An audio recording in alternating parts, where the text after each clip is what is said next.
आज हमारा टॉपिक है कक्षा 12 का एक टॉपिक है मानव का अध्यावरणीय तंत्र। मानव का अध्यावरणीय तंत्र किससे बना होता है? तो मानव का जो अध्यावरणीय तंत्र है वो त्वचा, स्किन और उसके व्युत्पन्न। और व्युत्पन्न में कौन है? जैसे बाल है, नाखून होते हैं, श्वेत ग्रंथियाँ होती है, पसीने वाली ग्रंथियाँ या तेल ग्रंथियाँ होती है, तो ये सारे इसके व्युत्पन्न कहलाते हैं। तो अध्यावरणीय तंत्र त्वचा और व्युत्पन्न से मिलकर बना होता है। व्युत्पन्न किसे कहेंगे? व्युत्पन्न वे अंग है जो त्वचा से ही उत्पन्न होते हैं और त्वचा के ही भाग होते हैं, तो उनको त्वचा के व्युत्पन्न कहा जाता है। त्वचा को क्यूटेनियस मेम्ब्रेन भी कहा जाता है। त्वचा की जो उत्पत्ति है वो एक्टोमेसोडर्मल होती है।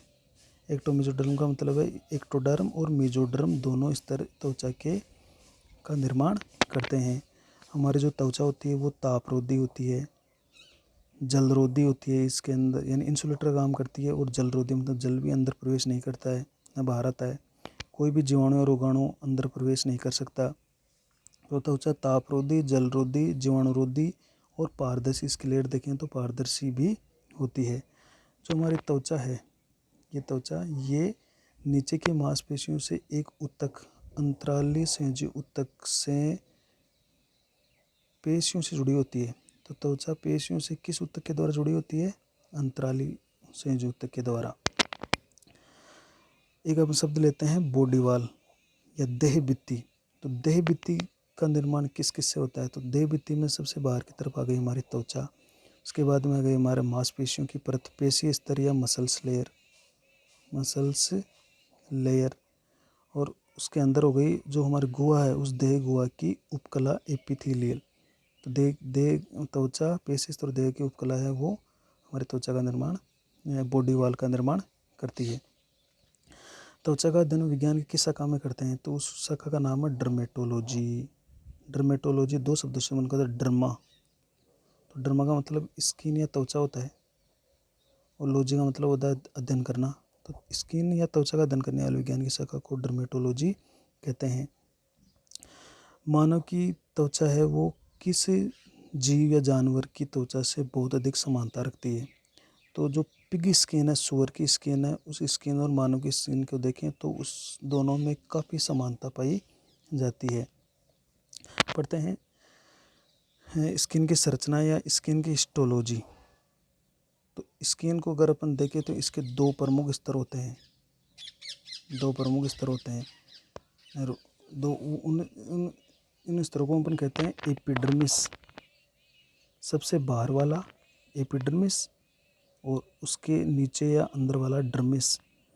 डर्मिस से ऊपर, एपी मतलब ऊपर, डर्मिस से ऊपर वाला एपिडर्मिस, इसको हिंदी में अधिचर्म कहते हैं, और इसके नीचे होता है डर्मिस, जिसको चर्म कहा जाता है। एपिडर्मिस की उत्पत्ति एक्टोडर्म से होती है, जनरल स्तर से, और डर्मिस की उत्पत्ति मेसोडर्म से होती है। इस कारण अपने स्केल को कह रहे थे ना, एक्टोडर्म और मेसोडर्मल इसकी उत्पत्ति होती है। हम एपिडर्मिस के पार्ट्स की बात करते हैं, तो अपन पढ़ लेते हैं एपिडर्मिस को।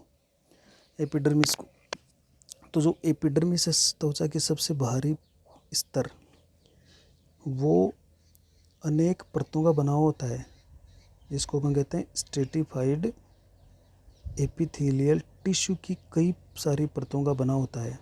जो कशेरुकी होते हैं ना, उनमें तो बहुत सारी परतों का बना होता है, जो अकशेरुकी होते हैं उनमें ये एक स्तरीय ही होता है। यानी कशेरुकी में अनेक स्तर होते हैं, और अकशेरुकी में एक स्तर इसका पाया जाता है। इसमें किसी तरह की रुधिरवाहिनियाँ, ब्लड वेसल्स, नर्वज तंत्रिकाएँ नहीं पाई जाती, नहीं होती है। तो ये जो अपना पोषण है ये डर्मिस से ही लेती है। नीचे जो इसका डर्मिस होती है, उस डर्मिस से विसरण की प्रक्रिया द्वारा ये अपना पोषण है, वो ऑक्सीजन है, ये डर्मिस से ही लेती है विसरण के द्वारा। जिन स्थानों पर बहुत ज़्यादा घर्षण होता है, जैसे हमारी हथेली है या हमारे पैर के जो तलवे होते हैं, तो उनमें घर्षण बहुत ज़्यादा होता है, रगड़ होती है, तो वहाँ पर एपिडर्मिस सबसे ज़्यादा मोटी होती है। तो हथेली और तलुओं पर एपिडर्मिस की मोटाई सबसे अधिक होती है, जिसमें सबसे अधिक मोटी अगर एपिडर्मिस होती है तो वो हमारे तलुओं में होती है। पैर के तलवे होते हैं उनमें सोल के अंदर सबसे मोटी एपिडर्मिस होती है, और सबसे पतली एपिडर्मिस होती है आँख के कॉर्निया में। सबसे पतली एपिडर्मिस आँख के कॉर्निया में पाई जाती है। बात करते हैं एपिडर्मिस में पाए जाने वाले परतों की। तो एपिडर्मिस है वो खुद स्वयं भीतर से बाहर की तरफ 5 परतों से मिलकर बनी होती है, यानी एपिडर्मिस में कुल 5 परतें पाई जाती है। एपिडर्मिस में कुल 5 परतें पाई जाती है, जिसमें सबसे पहली परत है जो सबसे अंदर वाली परत है, सबसे अंदर, जिसको अंकुरण स्तर या मेलपिगी स्तर कहते हैं, या इसको कहते हैं स्ट्रेटम जर्मिनेटिवम, ये इसको कहते हैं स्ट्रेटम मेलपिगी स्तर, ये सबसे अंदर वाला होता है। दूसरा इसका होता है सूल स्तर, जिसको कहते हैं स्ट्रेटम स्पाइनोसम, और तीसरा स्तर होता है इस सूल स्तर के ठीक ऊपर कणी स्तर, जिसको स्ट्रेटम ग्रेनुलोसम कहते हैं। चौथा स्तर कणी स्तर के ऊपर होता है वो होता है सोच स्तर, जिसको स्ट्रेटम लूसिडम कहते हैं। सबसे बाहर होता है किण स्तर, जिसको स्ट्रेटम कॉर्नियम कहते हैं। ये सबसे बाहर की स्तर पाया जाने वाला और सबसे मोटा स्तर होता है। अगर हम इसके डायग्राम की बात करें, इसके चित्र की, तो इस तरह से आप इसका चित्र बना सकते हो।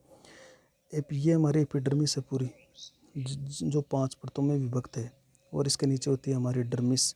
एपिडर्मिस में सबसे नीचे की तरफ देखो, ये स्तंभाकार कोशिकाओं से बनी हुई है, जो जीवित कोशिकाएं हैं सारी इसकी, इसको तो कहते हैं अंकुरण स्तर। अंकुरण स्तर के ऊपर है सूल स्तर, सूल स्तर के ऊपर है कणी स्तर, कणी स्तर के ऊपर है स्वच्छ स्तर, स्वच्छ स्तर के सबसे ऊपर है किण स्तर। ये हमारी एपिडर्मिस हो गई। एपिडर्मिस के नीचे है डर्मिस। इस डर्मिस के अंदर कुछ संरचनाएं पाई जाती है, जैसे हमारी ये रोम है, रोम की जो पुटक है या रोम की जो जड़ है वो इसी के अंदर पाई जाती है। इसके अलावा पसीने वाली ग्रंथियां हैं वो इसी के अंदर पाई जाती है, और ये बाहर जाके फिर खुलती है, ये बाहर जाके पसीना का स्राव होता है। इसके अलावा डर्मिस में बहुत सारी तंत्रिकाएं पाई जाती है, बहुत सारी रक्त वाहिनियाँ पाई जाती है, बहुत सारे संवेदांग रिसेप्टर्स पाए जाते हैं। डर्मिस में ही तेल ग्रंथियाँ पाई जाती है। ये तेल ग्रंथि है जो ऑयल का स्राव करती है, जो इस रोम को चिकना बनाए रखती है। ये सारी कुछ फाइबर्स होते हैं, तो ये डर्मिस के अंदर ही पाए जाते हैं। एक आपने देखा कि एपिडर्मिस का जो सबसे भीतरी परत है अंकुरण स्तर, ये इस तरह से फोल्ड लिए हुए हैं, इसमें उभार और गर्तें पाई जा रही है। तो इसके जो ये उभार है इसको हम कहते हैं रेटेपेग्स, रेटेपेग्स। इसी अंकुरण स्तर के अंदर बीच बीच में कुछ विशेष प्रकार की कोशिकाएं पाई जाती है, इनको कहते हैं मिलेनोसाइट। इनमें मिलेनिन वर्णक होता है, मिलेनिन वर्णक पाया जाता है। तो ये हमारी स्किन का एक उदग्र काट है, या LS ऑफ स्किन, इसको आप बना सकते हो। चलते हैं इसके नेक्स्ट क्वेश्चन की तरफ।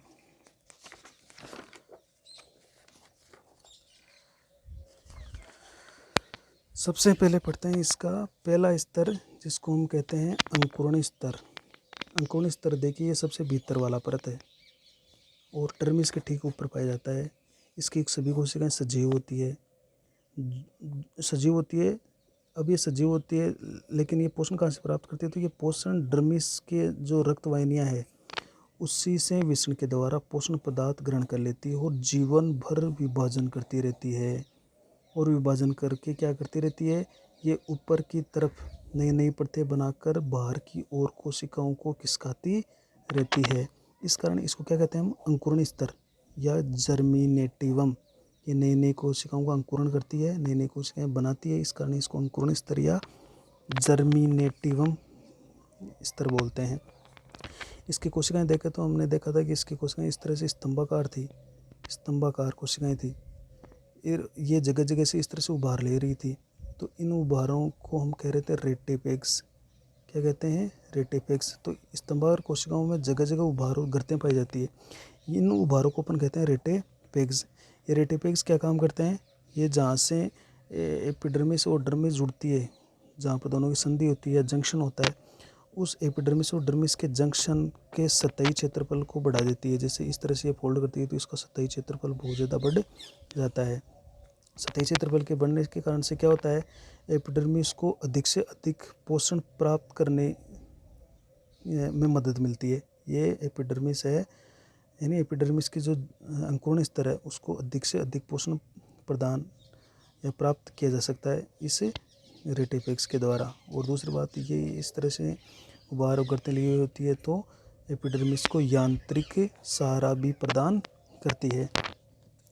अंकुरण स्तर की कोशिकाओं को देखें तो जिस तरह से मैंने बताया कि इसमें कुछ विशेष प्रकार की कोशिकाएं होती है जिसको मिलेनोसाइट कहते हैं। इनमें मिलेनिन वर्णक बनता है जो कि त्वचा का रंग निर्धारण करता है और साथ ही सूर्य से आने वाली हानिकारक पराबैंगनी किरणें अल्ट्रावायलेट रेज से भी हमारी त्वचा की सुरक्षा करता है। ये जो मिलेनिन वर्णक है ये मनुष्य में त्वचा का रंग निर्धारण भी करता है। जिन त्वचा में मिलेनिन कम मिलता है उसकी त्वचा साफ या फेयर होती है, और जिनमें अधिक मिलेनिन पाया जाता है या ज़्यादा होता है वो काले या गहरे या डार्क कलर के होते हैं। हमने देखा है कि उष्णकटिबंधीय जहाँ पर बहुत ज़्यादा गर्मी पड़ती है तो वहाँ पर रहने वाले लोगों के या व्यक्तियों की त्वचा का रंग गहरा होता है या वो काले होते हैं। इसका कारण ये है कि ताकि वो अधिक से अधिक गर्मी और ताप को सहन कर पाएँ, अल्ट्रावायलेट रेज उनकी त्वचा को नुकसान नहीं पहुंचा पाए, तो इसलिए उनकी त्वचा का रंग गहरा होता है। कुछ स्पेशल पॉइंट पढ़ते हैं अपन। देखिए, मिलेनिन का जो संश्लेषण है वो एक आनुवांशिक लक्षण की तरह काम करता है। इसमें एक अप्रभावी जीन है जिसको ए से रिप्रेजेंट करते हैं। तो उस अप्रभावी जीन की उपस्थिति के कारण मिलेनिन का संश्लेषण नहीं हो पाता है। अब मिलेनिन नहीं बनेगा तो किस तरह से बिल्कुल सफ़ेद वाइट कलर के देखते हैं व्यक्ति की कोई कलर नहीं होता है, तो उसी स्थिति को अपन कहते हैं रंजकहीनता या एल्बिनिज्म कहते हैं। कुछ विशेष जंतुओं की बात करें, जैसे मछलियां हैं, सरीसृप जो रेंगने वाले जंतु और उभयचर है जैसे मेंढक है, इनकी त्वचा के अंदर त्वचा की एपिडर्मिस में डर्मिस में क्रोमेटोफोर्स पाए जाते हैं। ये डर्मिस में होते हैं क्रोमेटोफोर्स। इस कारण इन एनिमल्स में रंग बदलने की क्षमता होती है, और इस रंग बदलने की क्षमता को हम क्या कहते हैं, मेटाक्रोसिस कहते हैं। स्तनधारी जैसे मानव है या पक्षी है तो इनमें रंग बदलने की क्षमता नहीं पाई जाती है। दूसरा अपन पढ़ लेते हैं, इसका दूसरी परत पढ़ लेते हैं, शूल स्तर, जो कि जर्मिनेटिव लेयर के ठीक ऊपर पाया जाता है, और ये 6-7 परतों का बना होता है। 6 से 7 परतों का ये बना हुआ होता है। जब स्ट्रेटम जर्मिनेटिव या अंकुरण स्तर की कोशिकाएं नई नई परतें बनाती है तो बाहर की तरफ खिसकती रहती है। तो वो कोशिकाएं क्या करती है कि बहुकोणीय होकर शाखान्वित हो जाती है। इस तरह से बहुकोणीय होकर शाखान्वित हो जाती है और एक दूसरे के अंदर फंस जाती है, यानी उनमें कांटे के समान नुकीले पवर्ध बन जाते हैं, और वो पवर्ध वो एक दूसरे के अंदर फंसकर उस एपिडर्मिस को मजबूती या दृढ़ता प्रदान करते हैं। इस कारण चूँकि इसकी सेल वो कांटेदार प्रवर्ध पाए जाते हैं, इस कारण इस शूल स्तर की कोशिकाओं को स्पाइनी सेल या प्रिकल सेल भी कहा जाता है। तो इस स्तर का मुख्य काम हो गया एपिडर्मिस को या स्किन को दृढ़ता या मजबूती प्रदान करना। इसके ऊपर तीसरा परत होती है कणी स्तर, इसको बोलते हैं स्ट्रेटम ग्रेनुलोसम। देखो, इसको स्ट्रेटम स्पाइनोसम कहते हैं। स्पाइन का मतलब होते हैं कांटे, तो ये कांटेदार नुकीले प्रवर्धित कोशिकाएं होती है।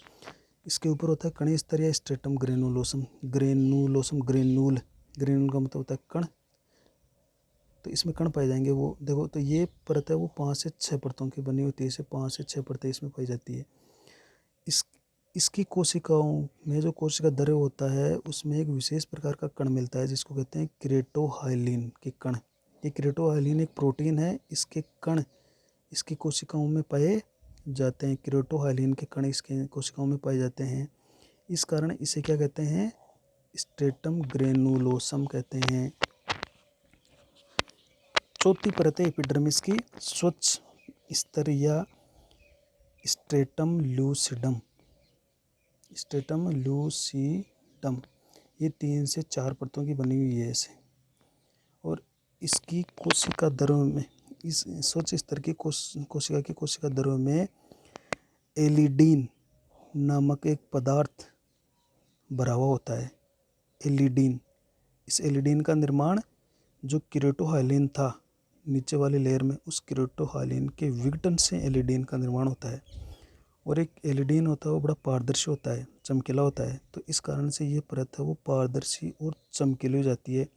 एलिडीन वाटरप्रूफ भी होता है, इस कारण से ये परत है वो जलरोधी भी हो जाती है।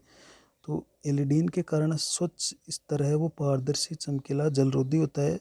इस कारण इस परत को हम अवरोधक या बैरियर लेयर भी कहते हैं।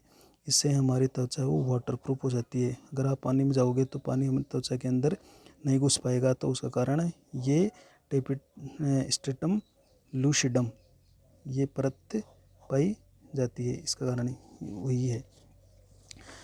लास्ट अपन एपिडर्मिस की बात करते हैं। लास्ट इसका परत है किण स्तर, जिसको कहते हैं स्ट्रेटम कोर्नियम।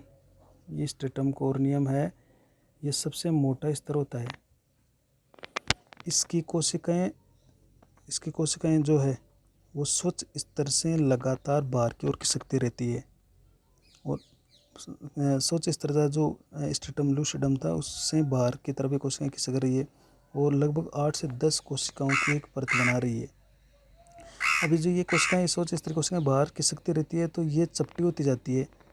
इस कारण इनकी कोशिकाओं को कहते हैं सल्की सेल, अर्थात किरण स्तर वो सल्की कोशिकाओं से मिलकर बना हुआ होता है।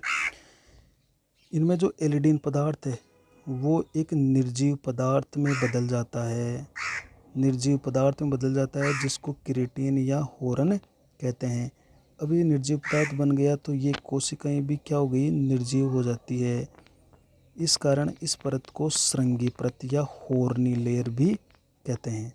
मतलब ये परत निर्जीव हो जाती है, कारण इसका है इसमें केराटिन का बनना।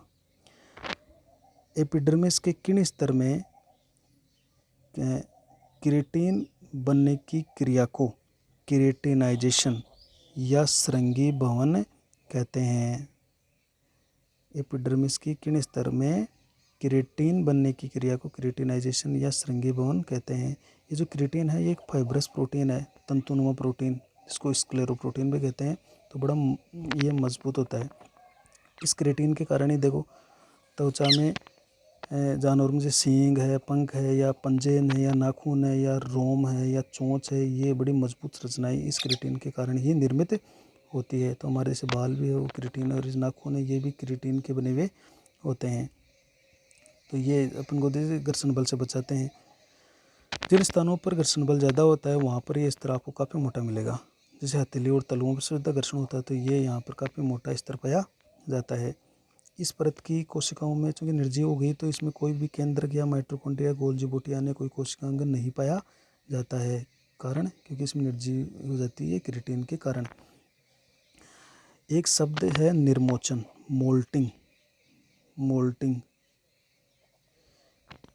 मतलब इस मोल्टिंग का मतलब ये होता है कि शरीर की जो सतह है उस सतह से इस किण स्तर की कुछ बाहरी परतें लगातार उतरती रहती है या यहाँ से झड़ती रहती है। जैसे हम नहाते हैं या त्वचा पर रगड़ होती है तो इसकी ऊपरी परतें, निर्जीव परतें उतरती रहती है। तो शरीर की सतह से इस किण स्तर की जो बाहरी परतें हैं उनका समय समय पर पृथक होना, अलग होना, ये निर्मोचन कहलाता है।